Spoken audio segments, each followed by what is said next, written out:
So you're building an AI rig and you've hit that classic crossroads. Do you go for the GPU with just a massive amount of memory, a proven workhorse? Or do you bet on the newer, sleeker card with some really clever tricks up its sleeve? Well, that's exactly what we're digging into today. We're putting two absolute titans in the ring, the RTX 3090 Ti versus the newer 4080 Super. We're going to figure out which one is the right move for you. This whole debate, it really boils down to one simple question. What matters more for your project? Is it VRAM, just raw memory capacity, or is it all about velocity, the sheer speed and efficiency of a brand new architecture? Answering that one question, that's going to tell you pretty much everything you need to know. Okay, to really understand these two cards, you've got to look under the hood at the blueprints. We're talking about two totally different design philosophies. You've got Ampere, which powers the 30 series, and then you've got Ada Lovelace for the 40 series. Now, they're both aiming for the same goal, crushing AI workloads, but man, they take completely different roads to get there. And listen, this goes so much deeper than just reading numbers off a spec sheet. This is really about how each of these GPUs is fundamentally wired. How it's built from the ground up to attack the crazy complex math that is the beating heart of all modern AI. All right, first up, let's talk about the king of capacity from the Ampere generation, the RTX 3090 Ti. Now, if you've been in the AI space for a bit, you already know what this card is all about. Its entire reputation is built around one single, massive defining feature. And there it is, a jaw-dropping 24 gigabytes of GDDR6X VRAM. Seriously, that number, more than anything else, is the reason why AI developers and researchers absolutely fell in love with this card. It's just a gigantic digital playground to work in. So what does all that memory actually do for you? Well, think of VRAM like your workbench. If you have a tiny little desk, you can only work on small projects. But with a massive workbench, you can lay out a huge complex project, like a giant AI model, and have all your tools right there.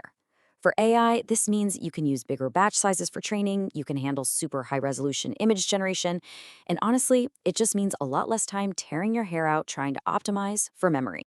And the engine that powers all this is the Ampere architecture. It's mature, it's solid, it's third-gen tensor cores, which are basically specialized little brains just for AI math, are total workhorses. And they have this really neat trick called structured sparsity. The easiest way to think about it is if the GPU sees a bunch of math where the answer is obviously 0, it's smart enough to just skip it.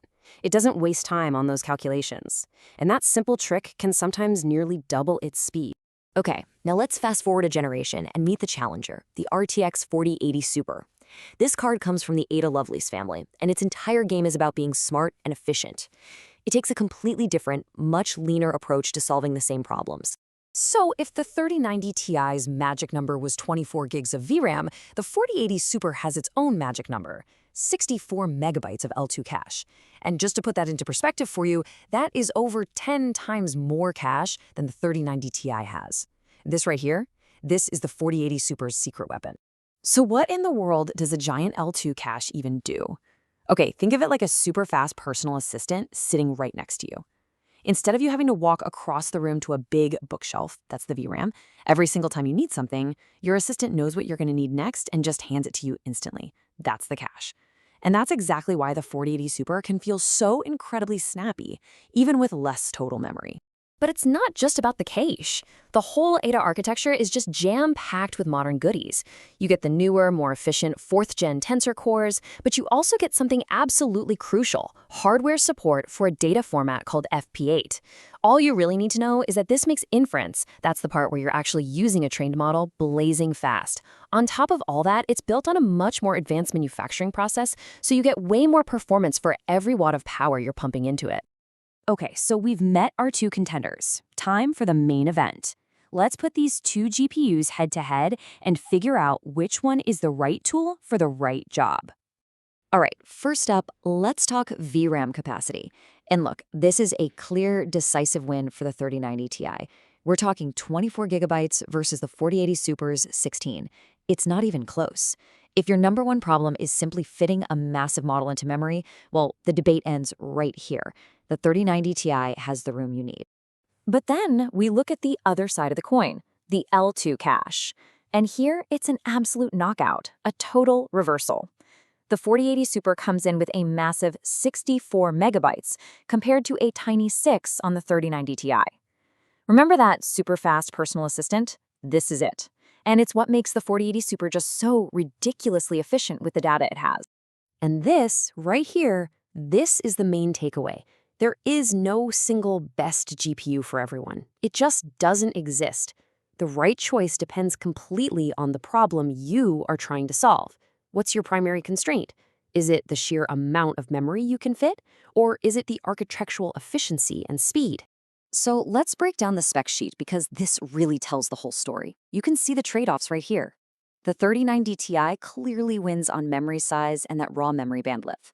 But then you look at the 4080 Super. It just dominates on L2 cache size, it brings that game-changing FP8 support for inference, and it's built on that much more efficient TSMC process. Oh, and here's another key difference. The 3090 Ti supports NVLink. That means you can physically bridge two of them together to share their VRAM, which is a huge deal for some people. The 4080 Super, it doesn't have that feature. Okay, let's get super practical. Which one is for you? Here's the cheat sheet. Are you training enormous models? I mean, models that just laugh at 16 gigs of VRAM? Well, your decision is already made. You need the 3090 Ti for its 24 gigs. No question. What if you're mostly focused on inference, just running models that are already trained? The 4080 Super's efficiency and that giant cache are probably going to give you the edge. And what about something like Stable Diffusion? Now that's the classic trade-off. The 3090 Ti will let you push to higher resolutions, but the 4080 Super will often get you your images faster. All right, let's wrap this up. What's the final word here? What are the key takeaways you should be thinking about for your AI future? Look, it all boils down to this, nice and simple. The RTX 3090 Ti is your champion if what you need is maximum VRAM capacity and raw bandwidth. End of story. The RTX 4080 Super is the clear choice if you're after performance efficiency, that huge cache, and the latest features. At the end of the day, your workload is what picks the winner. You just have to ask yourself, is memory your bottleneck, or is modern efficiency your top priority?